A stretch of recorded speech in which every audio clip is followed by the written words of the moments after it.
to where their representatives are actually held accountable if they are not representing them. I think that's completely unnecessary. I think it's great the way it is.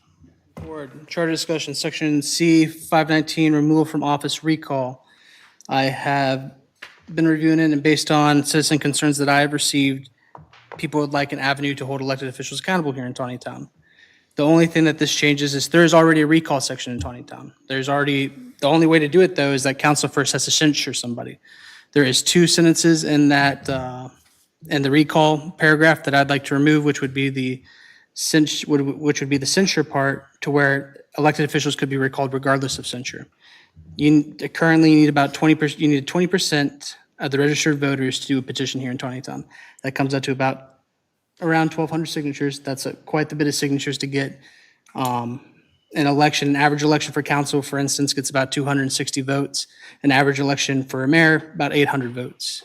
So you'd have to significantly go above and beyond this to even get to the point of petitioning the elected official to recall. However, this should still be a tool that the citizens can utilize to make sure that their voices are being heard and to make sure that they are accurately being represented instead of dictated down or to where their representatives are actually held accountable if they are not representing them. I think that's completely unnecessary. I think it's great the way it is. So again, it would take 1,200 signatures. That is a lot of signatures you'd have to get. Why? Is there a particular reason why? That's by design. Yeah, but that's what I'm saying. So the idea would be to where they'd be able to regardless of censure. Is there a particular reason why not? I have something I can read. Sure. I've gotten a couple emails from people, so I put the thoughts together into one statement. I'll say the first part that somebody sent was, they said that holding elected officials accountable does not mean eliminating them just for having opposing views. So I think that's the first part, and I thought that was important.